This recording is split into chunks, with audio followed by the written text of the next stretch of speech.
제주 4.3 사건이 있은 지 70년 만이거든요. 70주년. 문재인 대통령이 예상대로 제주에 가셔가지고 여러 가지 이야기를 했습니다. 제주도민들이 요즘에 하는 캠페인이 하나 있어요. 제주 4.3은 대한민국의 역사입니다. 네. 우리나라 현대사에서 가장 비극적인 사건임에도 불구하고 아직까지도 국민들 뇌리에 반란 사건 정도로, 오늘 홍준표도 그런 비슷한 이야기를 했어요. 그런데 문재인 대통령의 이야기는 국가폭력에 의해서 이념 같은 거 전혀 모르시는 분들이 다치거나 죽거나 한 이런 부분들에 대해서 국가가 책임져야 된다, 이런 이야기인 거잖아요. 완전히 마인드가 다른 거죠.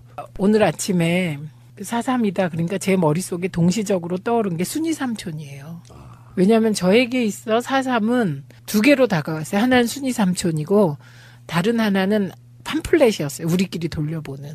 그런데 그 우리끼리 돌려보던 과거의 팜플렛, 우리가 80년에 거기 보면 정말 적나라하게 어떻게 사람들이 죽어갔나가 적혀 있거든요. 그리고 그것이 미국에 의해서 저질렀다는 시각으로 쓴 팜플렛이었기 때문에 그때 제가 대학교 2학년 때 그 팜플렛을 보고 그 충격은 이루 말할 수가 없었어요. 그런데 순이 삼촌이 나온 게 78년이에요. 그런데 그 순이 삼촌이 우리에게 다 읽혀진 건 80년대예요. 왜냐하면 78년에 순이 삼촌 나오고 79년에 유신체제잖아요. 그래서 79년이 되면서 뭐 우리 손에 순이 삼촌이 돌아오지를 않았거든요.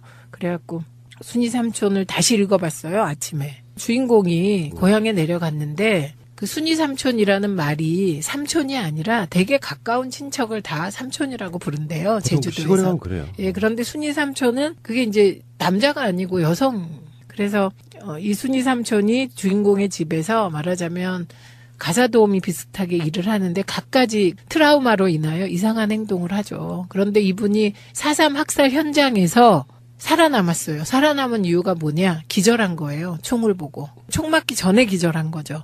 그래갖고 깨어보니 다 죽고 본인만 산 거죠.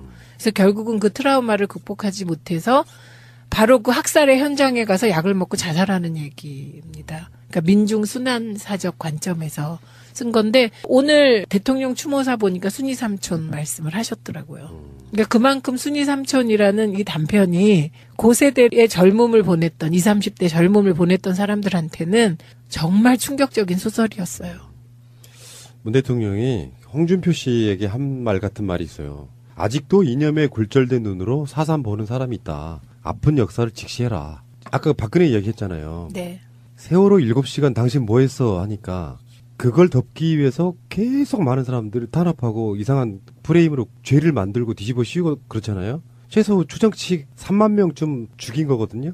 이거 30만이었어요. 네, 당시 네, 제주도민이. 근데 3만 명이 죽었으니까 10분의 1을 죽인 사건이에요. 그러면 이 사건을 그냥 그대로 두는 게 아니고 그걸 덮기 위해서 얼마나 많은 탄압들이 자행되어 와서 결국엔 그 탄압에 앞장섰던 정치인들이나 이런 사람들은 결국엔 자기 머릿속으로 계속 정신승리하면서 결국에는 4.3은 빨갱이들이 일으킨 반란 사건 같은 거야 라고 계속해서 해왔던 그 세력이 지금 제1야당의 대표가 똑같은 말을 하고 있는 거거든요. 그런 거를 시대착오 이렇게 네. 얘기를 하는 거고 제가 아까 순이 삼촌이 민중순환사다 이렇게 말씀드렸잖아요. 이 민중순환사적 관점이 아니면 제주도민의 10분의 1인 3만 명이 죽은 그 사건을 이해할 수가 없어요. 왜냐하면 제주도민의 10분의 1의 3만 명이 홍준표 논리대로 하면 이 사람들이 다 공산폭도였다는 건데. 네, 그래서 민중순환사적 관점이 아니면 4.3의 비극을 우리가 소화할 수가 없어요. 예를 들면 제주도민이 뭐 다 빨갱이였냐? 그게 말이 안 되잖아요. 그럼 제주도민이 다 우익이었냐? 말이 안 되잖아요. 그렇죠. 예, 우익이든 좌익이든은 사실 정치 세력, 지식인 일부의 얘기고 그냥 일반 민중들은 살아간 거잖아요. 살아가다가 심지어 가족 중에 한 명이 빨갱이면 가족을 몰살시켰다는 거잖아요. 그러니까 그 가족 중에 한 명이 빨갱이여서 이념적으로 죽이려고 했다면 한 명만 죽이면 되지. 몰살시킨 거잖아요. 그러니까 이거는 설명할 수 없는 비극이에요. 그런데 아직도 이념적 잣대로 제주 4.3을 바라본다면 이거는 그동안에 이명박 박근혜 대통령이 최소한 그 정도는 아니었거든요. 공식적으로. 그러니까 홍준표 대표는 더 퇴행하는 거죠. 제주도 분들이 지금 하는 캠페인이 굉장히 의미 있어요. 그러니까 한 줄 문장인데 왜 이런 문구를 만들었는지 알 것 같은 게 제주 4.3은 대한민국의 역사입니다. 이 문구에 어떤 느낌이 들었냐면 남의 이야기였던 거예요. 육지 사는 사람들 네. 사람들 전체가 보면 세월호 진상규명하고 아주 유사한 구조를 갖고 있는 겁니다. 문재인 대통령이 이런 점이 정말 존경스러운 게 대선 후보 때부터 4.3 사건에 대해서만큼은 어쩌면 노무현 대통령의 유지 같은 것도 좀 들어있는 거거든요. 4.3에 대해서 처음으로 사죄했던 국가 원수니까. 네. 근데 그게 완성이 안 된 상태로 정권이 넘어갔고 그리고 나서 다시 정권이 왔을 때 이것만큼은 의지 있게 해결하겠다가 딱 두 가지라고 봐요. 일단은 제대로 된 진상규명 하나. 여기 이제 미국까지 포함되어 있는 문제고요. 하나 더는 아직까지 제주 4.3 사건에 관련돼서 배보상이 이루어진 적이 단 한 번도 없어요. 그것을 지금 문재인 대통령이 완전 해결하겠다고 약속하고 배보상 문제까지 언급을 했거든요. 요거를 특별법을 낸 사람이 있어요. 누구게요? 누구신가요?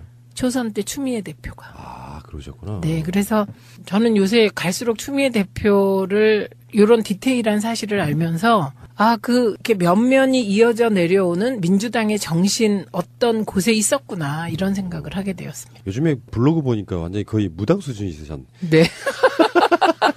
503 박근혜 그거 포토샵 아니죠? 아니라고 알고 있는데요. 그 당시 이제 의원회관 없을 때 KBS 네. 그 사원 아파트를 썼을 때 네네. 그 호실이 503호 박근혜 5045 이명박 의원 네.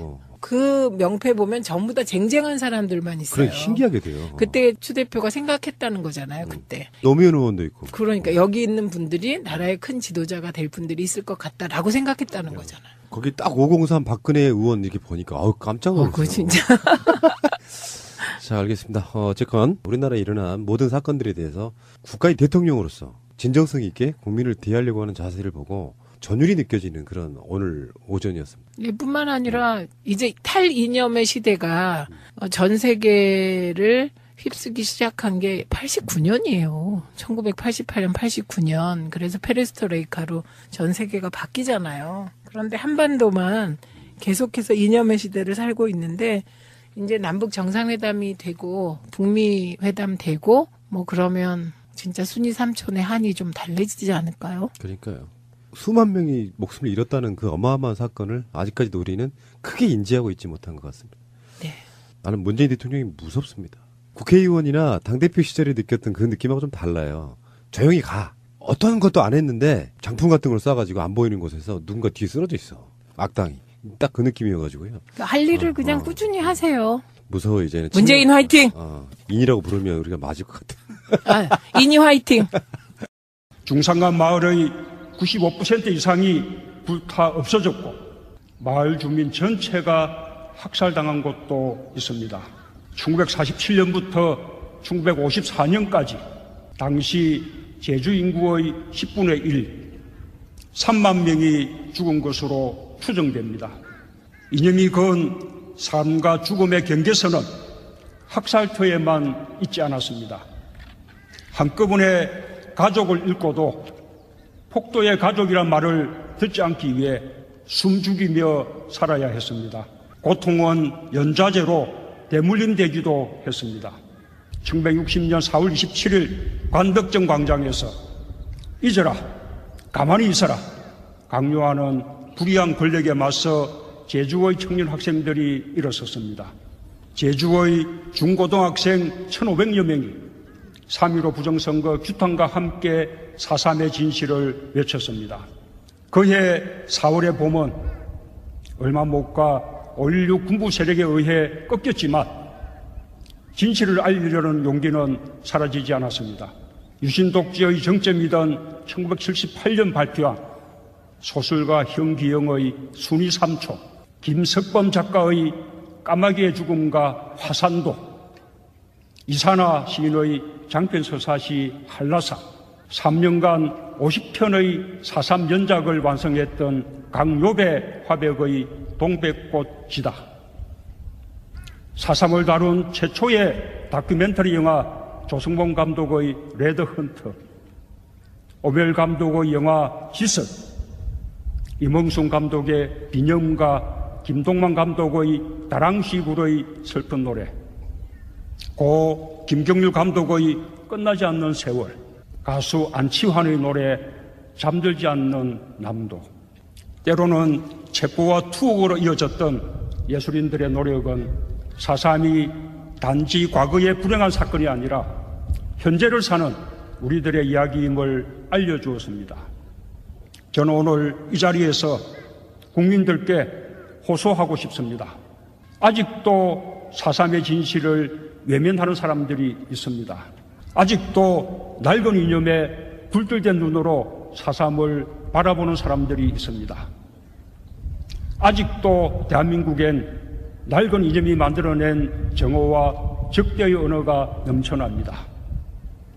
이제 우리는 아픈 역사를 직시할 수 있어야 합니다. 불행한 역사를 직시하는 것은 나라와 나라 사이에서만 필요한 일이 아닙니다. 우리 스스로도 4.3을 직시할 수 있어야 합니다. 낡은 이념의 틀에 생각을 가두는 것에서 벗어나야 합니다. 이제 대한민국은 정의로운 보수와 정의로운 진보가 정의로 경쟁하는 나라가 되어야 합니다. 4.3의 진상규명은 지역을 넘어 불행한 과거를 반성하고 인류의 보편 가치를 되찾는 일입니다. 4.3의 명예회복은 화해와 상생, 평화와 인권으로 나가는 우리의 미래입니다. 죽인 거거든요. 그러니까 30만이었어요. 네, 당시 네, 제주도민이. 근데 3만 명이 죽었으니까 10분의 1을 죽인 사건이에요. 그러면 이 사건을 그냥 그대로 두는 게 아니고 그걸 덮기 위해서 얼마나 많은 탄압들이 자행되어 와서 결국엔 그 탄압에 앞장섰던 정치인들이나 이런 사람들은 결국엔 자기 머릿속으로 계속 정신승리하면서 결국에는 4.3은 빨갱이들이 일으킨 반란 사건 같은 거야 라고 계속해서 해왔던 그 세력이 지금 제1야당의 대표가 똑같은 말을 하고 있는 거거든요. 그런 거를 시대착오 이렇게 네. 얘기를 하는 거고, 제가 아까 순위 삼촌이 민중순환사다 이렇게 말씀드렸잖아요. 이 민중순환사적 관점이 아니면 제주도민의 10분의 1인 3만 명이 죽은 그 사건을 이해할 수가 없어요. 왜냐하면 제주도민의 10분의 1의 3만 명이 홍준표 논리대로 하면 이 사람들이 다 공산폭도였다는 건데, 네, 그래서 민중순환사적 관점이 아니면 4.3의 비극을 우리가 소화할 수가 없어요. 예를 들면 제주도민이 뭐 다 빨갱이였냐? 그게 말이 안 되잖아요. 그럼 제주도민이 다 우익이었냐? 말이 안 되잖아요. 그렇죠. 예, 우익이든 좌익이든은 사실 정치 세력, 지식인 일부의 얘기고 그냥 일반 민중들은 살아간 거잖아요. 살아가다가 심지어 가족 중에 한 명이 빨갱이면 가족을 몰살시켰다는 거잖아요. 그러니까 그 가족 중에 한 명이 빨갱이여서 이념적으로 죽이려고 했다면 한 명만 죽이면 되지. 몰살시킨 거잖아요. 그러니까 이거는 설명할 수 없는 비극이에요. 그런데 아직도 이념적 잣대로 제주 4.3을 바라본다면 이거는 그동안에 이명박 박근혜 대통령이 최소한 그 정도는 아니었거든요. 공식적으로. 그러니까 홍준표 대표는 더 퇴행하는 거죠. 제주도 분들이 지금 하는 캠페인이 굉장히 의미 있어요. 그러니까 한 줄 문장인데 왜 이런 문구를 만들었는지 알 것 같은 게 제주 4.3은 대한민국의 역사. 분이 4.3 학살 현장에서 살아남았어요. 살아남은 이유가 뭐냐? 기절한 거예요. 총을 보고. 총 맞기 전에 기절한 거죠. 그래갖고 깨어보니 다 죽고 본인만 산 거죠. 그래서 결국은 그 트라우마를 극복하지 못해서 바로 그 학살의 현장에 가서 약을 먹고 자살하는 얘기입니다. 그러니까 민중순환사적 관점에서 쓴 건데 오늘 대통령 추모사 보니까 순위 삼촌 말씀을 하셨더라고요. 그러니까 그만큼 순위 삼촌이라는 이 단편이 고세대의 젊음을 보냈던 20, 30대 젊음을 보냈던 사람들한테는 정말 충격적인 소설이었어요. 문 대통령이 홍준표 씨에게 한 말 같은 말이 있어요. 아직도 이념에 굴절된 눈으로 4.3 보는 사람이 있다. 아픈 역사를 직시해라. 아까 박근혜 이야기했잖아요. 네. 세월호 7시간 당신 뭐 했어 하니까 그걸 덮기 위해서 계속 많은 사람들을 탄압하고 이상한 프레임으로 죄를 만들고 뒤집어 씌우고 그렇잖아요. 최소 추정치 3만 명쯤 제주 4.3 사건이 있은 지 70년 만이거든요. 70주년. 문재인 대통령이 예상대로 제주에 가셔가지고 여러 가지 이야기를 했습니다. 제주도민들이 요즘에 하는 캠페인이 하나 있어요. 제주 4.3은 대한민국의 역사입니다. 네. 우리나라 현대사에서 가장 비극적인 사건임에도 불구하고 아직까지도 국민들 뇌리에 반란 사건 정도로 오늘 홍준표도 그런 비슷한 이야기를 했어요. 그런데 문재인 대통령의 이야기는 국가폭력에 의해서 이념 같은 거 전혀 모르시는 분들이 다치거나 죽거나 한 이런 부분들에 대해서 국가가 책임져야 된다 이런 이야기인 거잖아요. 완전히 마인드가 다른 거죠. 오늘 아침에 4.3이다. 그러니까 제 머릿속에 동시적으로 떠오른 게 순위 삼촌이에요. 왜냐하면 저에게 있어 4.3은 두 개로 다가왔어요. 하나는 순위 삼촌이고 다른 하나는 팜플렛이었어요. 우리끼리 돌려보는. 그런데 그 우리끼리 돌려보던 과거의 팜플렛, 우리가 80년에 거기 보면 정말 적나라하게 어떻게 사람들이 죽어갔나가 적혀 있거든요. 그리고 그것이 미국에 의해서 저질렀다는 시각으로 쓴 팜플렛이었기 때문에 그때 제가 대학교 2학년 때 그 팜플렛을 보고 그 충격은 이루 말할 수가 없었어요. 그런데 순위 삼촌이 나온 게 78년이에요. 그런데 그 순위 삼촌이 우리에게 다 읽혀진 건 80년대예요. 왜냐하면 78년에 순위 삼촌 나오고 79년에 유신 체제잖아요. 그래서 79년이 되면서 뭐 우리 손에 순위 삼촌이 돌아오지를 않았거든요. 그래갖고 순위 삼촌을 다시 읽어봤어요. 아침에 주인공이 고향에 내려갔는데 그 순위 삼촌이라는 말이 삼촌이 아니라 되게 가까운 친척을 다 삼촌이라고 부른대요. 제주도에서. 시골에 가면 그래요. 예, 그런데 순위 삼촌은 그게 이제 남자가 아니고 여성. 그래서 이 순위 삼촌이 주인공의 집에서 말하자면 가사도우미 비슷하게 일을 하는데 갖가지 트라우마로 인하여 이상한 행동을 하죠. 그런데 이분